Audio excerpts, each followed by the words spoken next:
And now, the end is near. It's the final podcast of the, 2018-2019 season of the RSP. And we're waiting to see if the network's going to pick us up for another season next year. In the meantime, join us today for the season finale. Today brought to you by Benjamin Marcus and Asma Uddin. And it's entitled, When Islam is Not a Religion. Have it. Hello, Religious Studies Project listeners. My name is Ben Marcus, and I'm really pleased to be here today with Asma Uddin. Welcome, Asma. Thank you. Asma Uddin is the fellow with the Initiative on Security and Religious Freedom at the UCLA Berkeley Center for International Relations. She is also a Berkeley Center Research Fellow and a Senior Scholar at the Religious Freedom Center of the Freedom Forum Institute.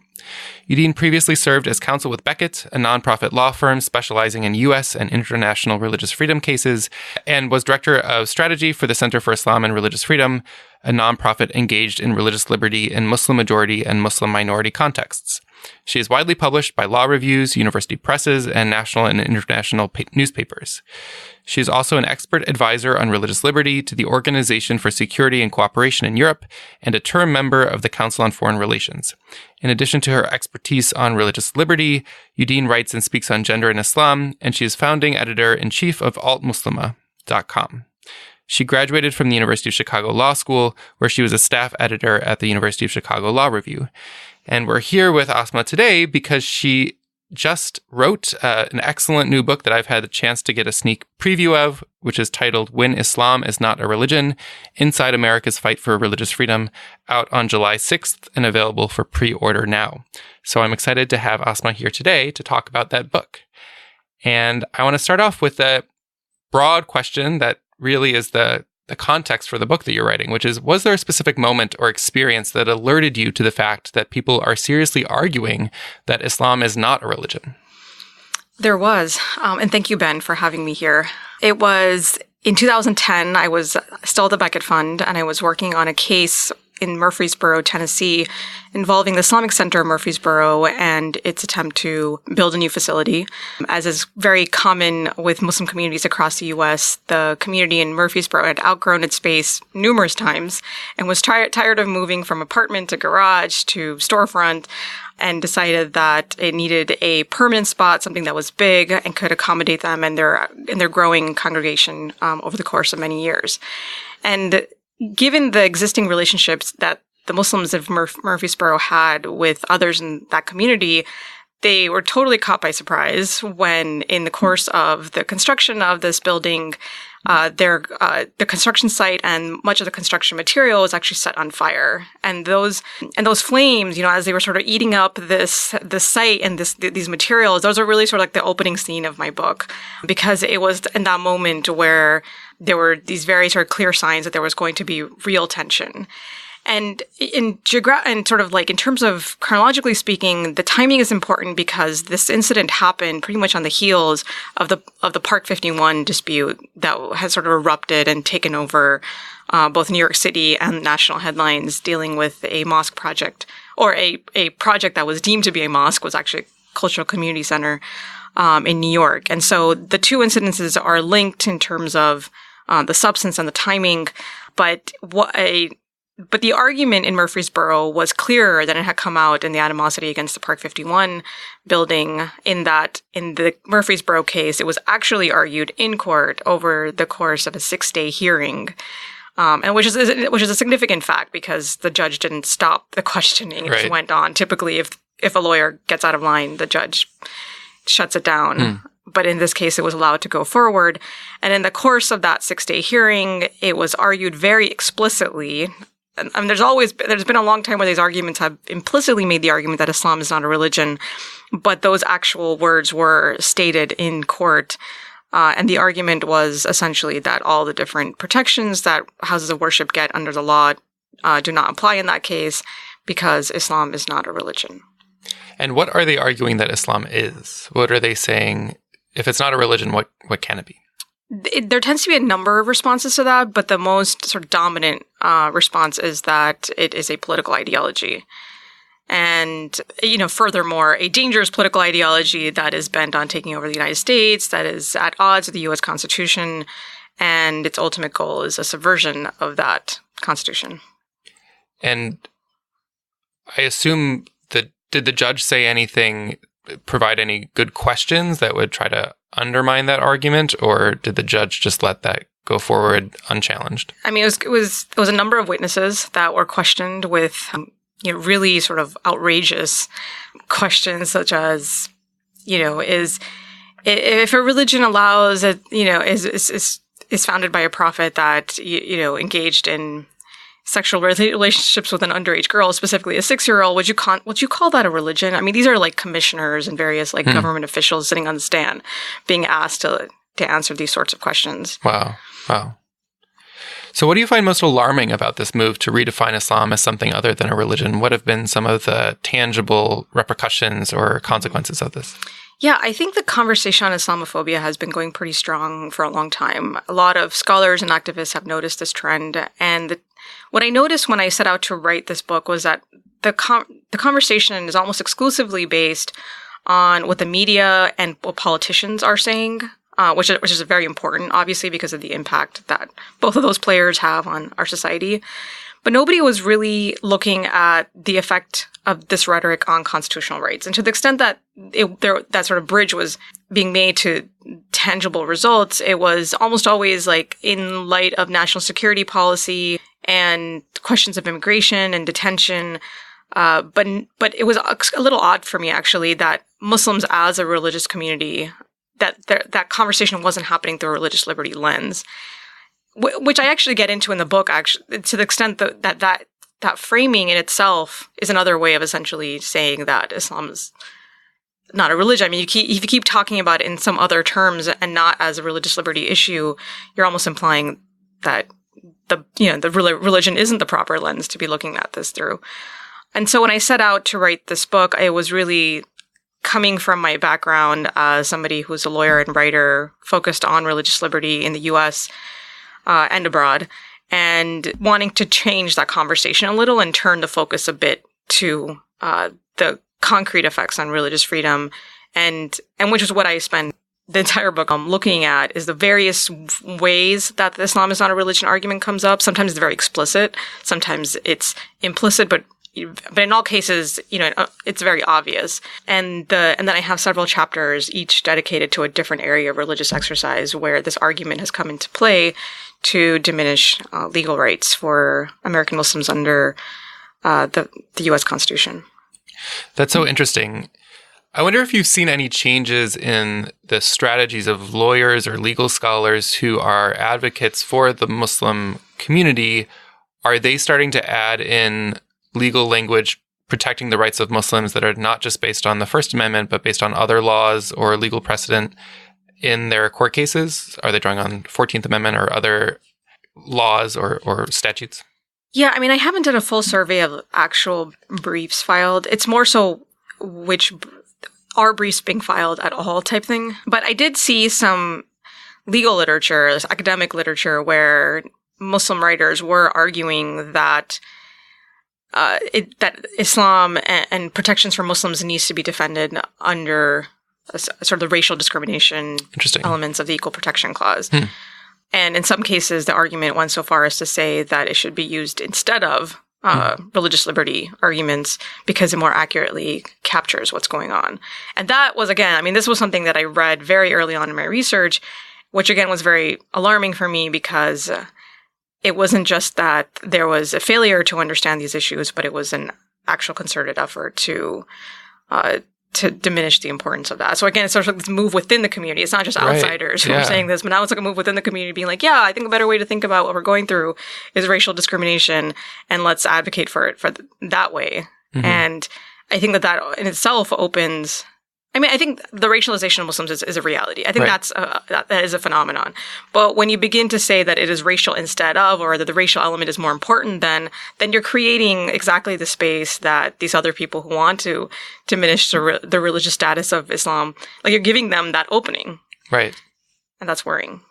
Yeah, it's fascinating that the discourse by those who are antagonistic towards or attacking the rights of Muslims has actually changed to a certain extent the legal strategy of Muslims or their allies in courts to move from the religious liberty lens to the race-based discrimination lens, or maybe a combination of those two things. Yeah, I mean, again, I haven't.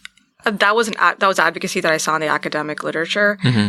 In terms of the actual legal advocacy, I think for me, that's less of a current problem in its explicit form. But I think that this idea of Muslims as racial or ethnic minorities, or something more akin to that, as opposed to a religious minority, is showing up just in the types of issues that are being litigated to begin with. Right. And so, coming from a background where I saw very sort of expansive advocacy for religious liberty on behalf of conservative Christians and Jews and a wide array of other religious groups in the U.S., that expansiveness, I think, is very much missing in the Muslim legal advocacy space. It's like, even, with the NYPD surveillance case, it was just like the argument there in terms of proving animus was almost entirely based on like trying to prove intentional discrimination. And it's like, and I tried advising that group that you can actually prove discrimination without proving like this exact, very explicit intentional discrimination. There's like a wide array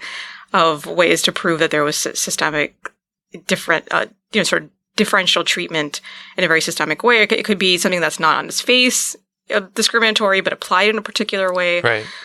And that resistance, or I guess the narrow sort of lens on what constitutes religious discrimination, I think is not something that's limited to Muslims, but I think it's part of just sort of the broader political alliance that they've been welcomed into, that wants to sort of think of religious liberty in very limited terms, whereas many people on the conservative side would argue for religious liberty much more broadly.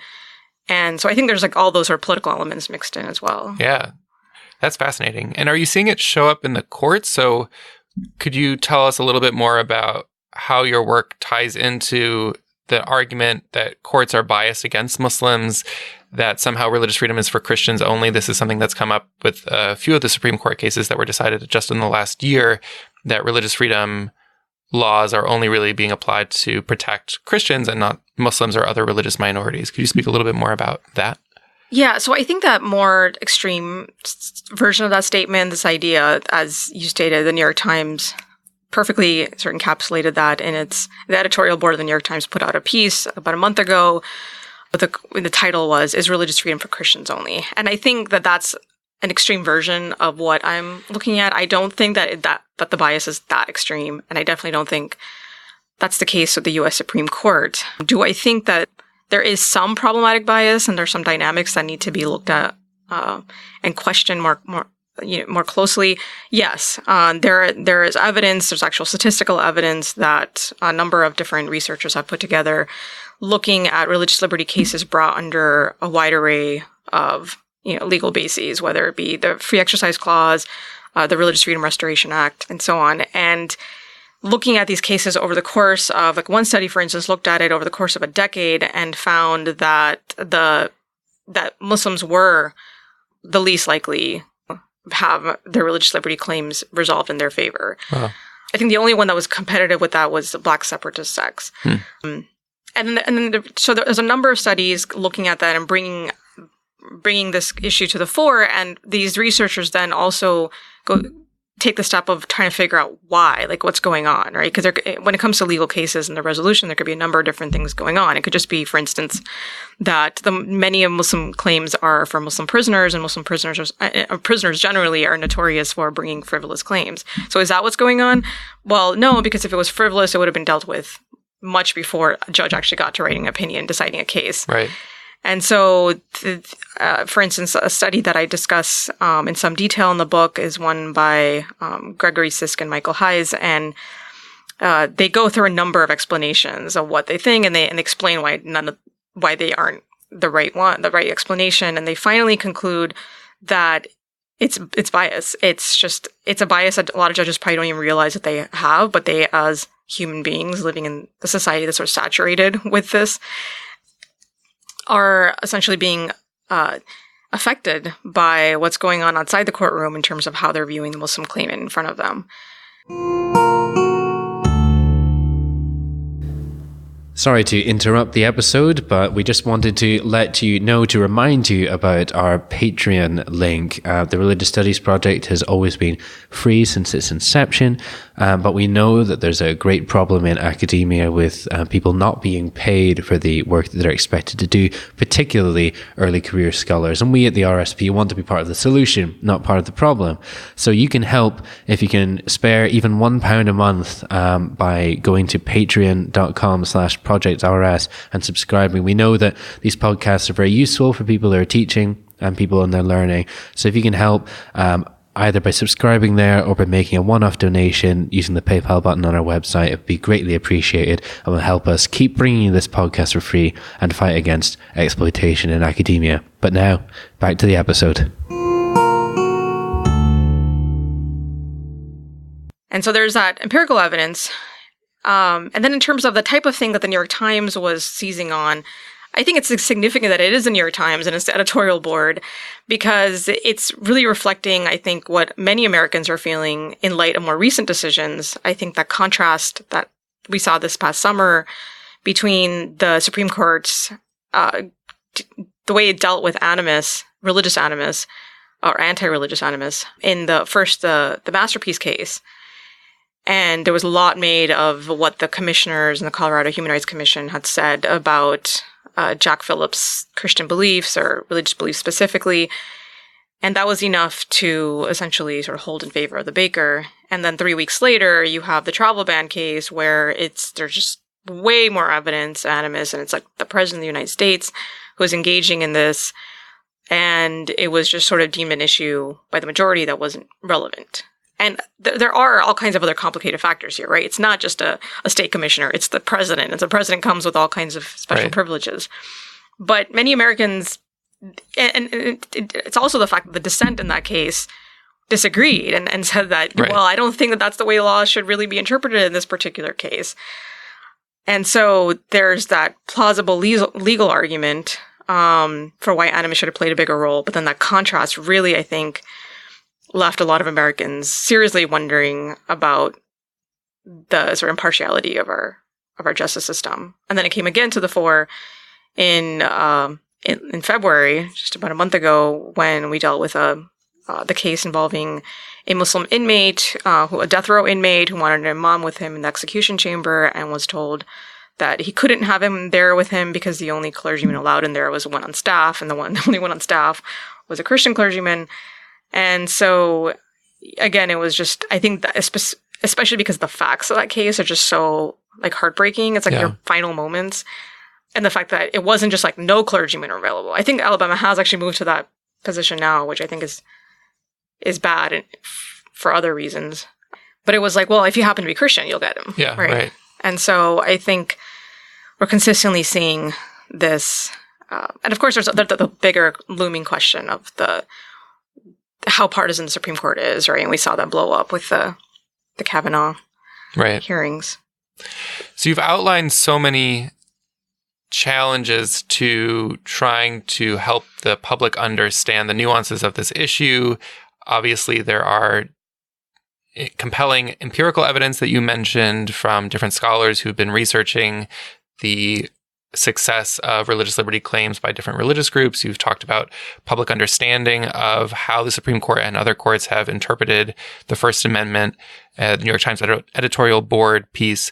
So with this very loud media landscape where people are talking about this issue in very polarizing ways, what have you found has been successful when you're talking about Muslims and religious liberty, when you're trying to reach different audiences, and especially audiences that might be hostile or questioning the research and evidence that you present in your book? Has it been empirical evidence is really helpful? Have you found personal narrative? I know in your book you weave in some of your own personal narrative with your family growing up in Florida, if I remember correctly. So what has been successful? Or do you change your tactics or strategies when you're speaking to different audiences? So in terms of whether or not this is successful, I think that's a question that remains to be seen, once the book comes out, and I use it as a sort of launching pad for conversation and real engagement, which is what I'm hoping to do with it. But I think you raise an important question. I think that's what I was trying to also get at when I said that the framing of the New York Times editorial board, and I also understand that it's about like getting a compelling title, but I made it a point to say that I thought it was more extreme than it needed to be, and part of that is just sort of works into how I wrote this book to begin with, right? I just made it it was actually a struggle to write about anti-Muslim issues in the US and not to fall into the type of tone and rhetoric that tends to dominate the space. I'm not actually sure that I've seen a book that really gets into the question of Islamophobia and does it in a way that tries to make peace and reconcile with the people who are engaging this rhetoric. And that ultimately is what I think is why a lot of this literature just isn't having an impact. It's not just, I don't think it's enough just to kind of like use it to hammer other Americans. I think the point is, okay, I need to articulate what's actually happening, right? I'm not gonna sugarcoat it, but I'm also not gonna use it to make assumptions about certain types of assumptions that I think are probably a little bit too common now, which is this idea that the person making these arguments is either inherently dumb or bigoted. Bigoted is something that we hear a lot, and I try to stay away from the word because I think it turns people off, right? It turns the precise people that you need to reach. It makes them uninterested and makes them put you in a particular box. And so I try, to the extent possible, to use language that shows that to some extent I understand their concerns, and I see them as another human being who is motivated by things that a lot of human beings are concerned about. And a huge one that I keep hearing about is this idea of security and the way that Muslims have been portrayed in the circles and with the leaders that they listen to as a threat to that security to them, to their families, and to their country. And the part of my effort here in humanizing it is like, well, guess what? Like, I feel that too, because I am also human, right? And so it's just trying to explain that I'm not gonna put you down for your concerns, but I'm also gonna explain to you how I have those same concerns, and yet even with those same concerns, I don't think that justifies or requires that we limit the rights of Muslims or anyone else. So, in terms of some of the people, I mean, to the extent that we can measure success, I think some of the people that sort of interact with that group who have read the manuscript feel that I've done that well. So it remains to be seen. Yeah. And to follow up on the question of audience, when you were writing it, did you envision that you were trying to robe the choir, feed the choir? Are you preaching to the choir intentionally so that they have the tools that they need to continue to sing out loud, to use the metaphor too long, to say that, Islam is a religion, here are resources that I found from this book that help me make that argument? Or are you trying to convert other people? Are you trying to reach an audience that already disagrees with you or perhaps doesn't quite know, and you're trying to bring them over to your understanding of things? Well, the funny thing with the book is that I sort of take aim in my sort of very civil, calm way, across the political spectrum. Mm-hmm. So that the roughly the last half of the book really looks at the way that I think that liberal allies of the Muslim community are, in their own ways, turning it into something that's not a religion, and why I think that this is really problematic. And so, the question really is, will I have any friends after the book? Right. In terms of, the way you phrased the question was interesting, because you said, are you preaching to the choir and trying to give them the tools to make the argument that Islam is a religion? And it's interesting because when I've written about the book topic in mainstream news outlets, the New York Times, and more recently the Washington Post, and a lot of people do kind of get caught up in that, like this question of like, well, is Islam a religion or is it not a religion? How do we define religion? Is the dominant frame here like the Protestant conception of what religion is, and is that the core of all this? And I actually don't get into that. I sort of mentioned that in the introduction as like, yeah, I get that that's going on, but that's not relevant. Like, this book is not this philosophical, deep dive into like what constitutes a religion. I think that sort of thing is important. I think a lot of other people have done that. I think it'd be interesting to look at that again in light of sort of modern political debates. But it's more so okay, I'm talking about the law, and the law has its own way of figuring out what's a religion for purposes of protection under the U.S. Constitution. And that really is the only definition that matters when it comes to your legal rights, right? And so there's various philosophical definitions that have been adopted by the courts. But again, the relevance is only to the extent that it's been adopted by a court. Right. That's so interesting. Do you think that there's a disconnect between conversations in religious studies as a field about what religion is and in the legal field about what religion is?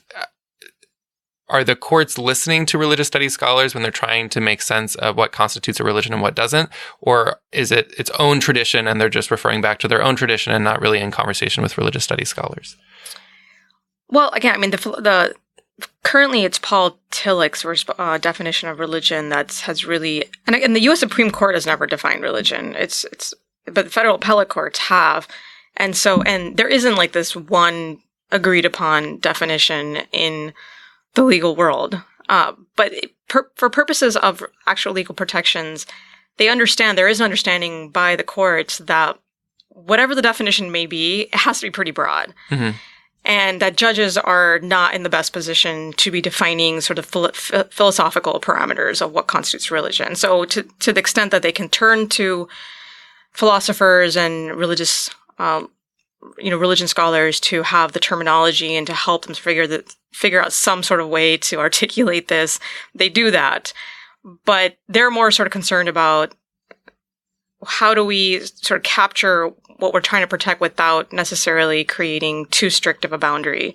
Because ultimately this is about constitutional protections and so the emphasis really tends to be on what judges can and cannot do. We can't interfere with the questions of religious doctrine, the importance, whether something is important to a religion or central to a religion, because it doesn't matter. It could be the most or peripheral element of your religion, but it still gets protected.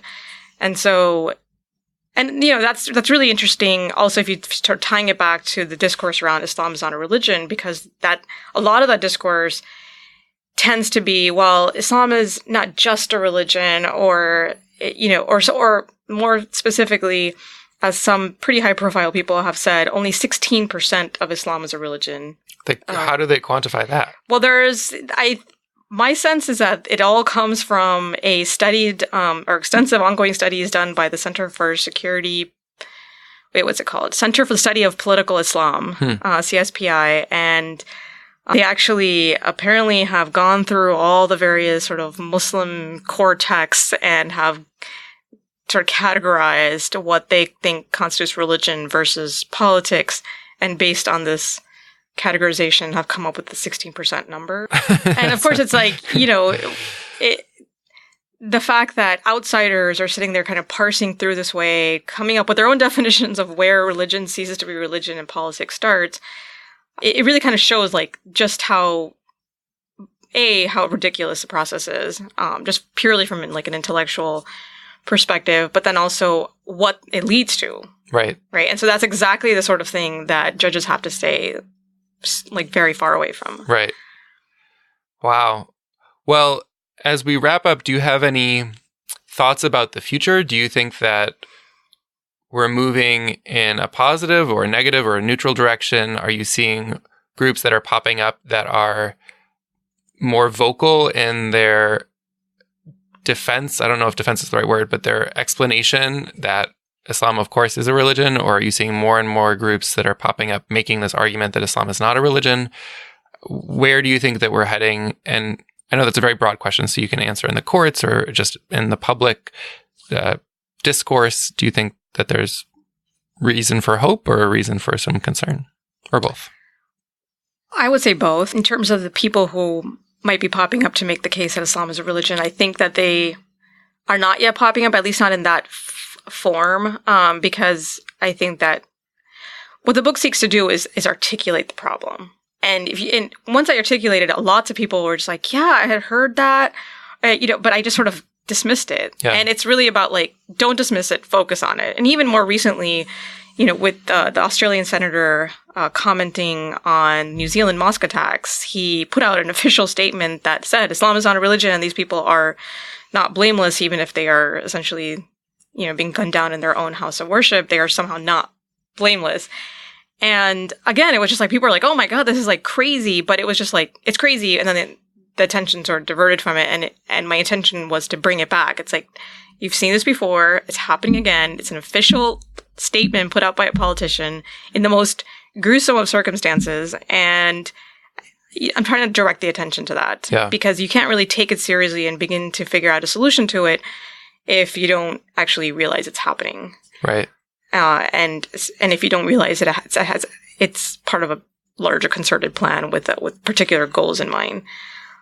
So in terms of the two different camps that you mentioned, I think the side that's saying Islam is not a religion is gaining steam. There was a piece that I cite in the very beginning of my book, but that was written by David French, a very prominent conservative commentator and columnist for the National Review. And he says this, he's like, every time like I go out there and talk to conservative audiences about religious liberty, it's like the first question is always, does everything you just said apply to Muslims? And so there's plenty of evidence that this is gaining ground, is becoming a very common argument. And I think it's time to sort of focus our energies in articulating proper responses to that. Yeah, well, thank you for doing that so compellingly in your book. It's really a compelling, cogent explanation of this line of argument that we've seen come through certain conservative circles. And then you also, as you mentioned, talk about the ways that folks across the religious, political, ideological spectrum are eroding the sense that Islam is a religion. So thank you for that contribution.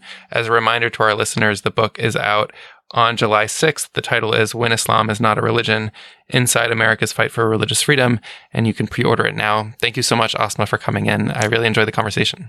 Thank you, Ben, for having me. Thank you so much for that interview, Ben and Asma. And I believe the listeners have already launched a social media campaign for a different ending to the season. Exactly. Yeah, well, that is when Islam is not a religion. You're going to have to wait until the next season to find out what happens when it is. It's a cliffhanger.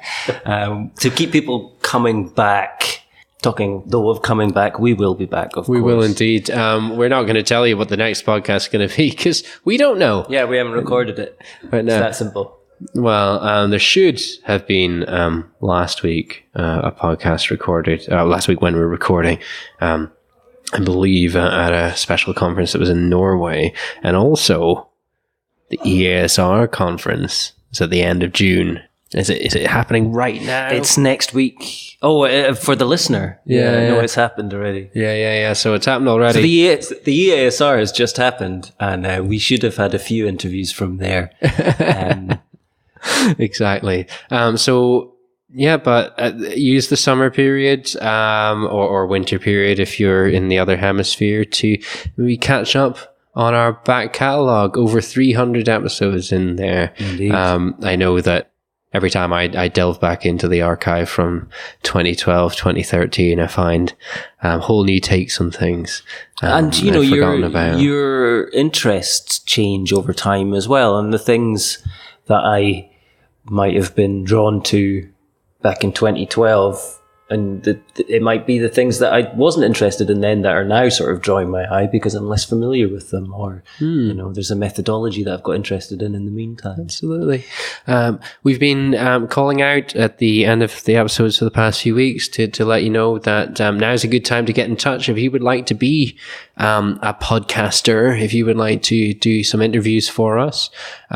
We've got a great sort of training system set up now, I would say, that we set up last year. Interviews can be done remotely or in person, and we provide a whole bunch of training, so it's a good opportunity. Also people to help us edit the audio as well. These are, as well as helping out the project and speaking to senior scholars and being part of this really big network of people now. These are transferable skills, I believe is the language that's used these days, in terms of, recording podcasts, editing audio. These are useful things for you to learn. So, in return, you'll get our, I hate to say expertise, but our experience in these subjects in return. So without further ado, before we go, we should say let's say thanks to all the team from this year. Well, I don't know if we've been very good at saying that this year. Well, we haven't, and you'll hear their names in the play out, exactly. Lest we start to list names. That's right, yeah, but forget. But we can never thank them enough. It's although you hear Chris and I's voice every week, it's those people editing the podcasts, editing the responses, recording the interviews, taking part in the interviews. Doing the Ops Digest, disseminating media, things. All of that stuff is the stuff that brings you the RSP. So thanks to all of you from Chris and myself. And thanks for listening. The RSP is sponsored by the British Association for the Study of Religions, the North American Association for the Study of Religion, and the International Association for the History of Religions. The Religious Studies Project is produced by the Religious Studies Project Association, SCIO, a Scottish charitable incorporated organisation, charity number SC047750. Brought to you by founders and editors-in-chief Chris Cotter and David Robertson, and managing editor Thomas J. Coleman III. Our features are edited by Marek Sullivan and Rebecca Barrett-Fox, and our Opportunities Digest by Ella Bock. Podcast transcription by Helen Bradstock, with audio editing by Gregory Schneider and Samuel Ward. Social media managed by Ray Radford, sales and marketing by Sammy Bishop, and video editing by Jonathan Tuckett. Don't forget you can support the project by using our amazon.com.co.uk and .ca links, or donating at patreon.com/projectrs, and you can find us on Facebook, Twitter, Google+, YouTube, iTunes and other portals.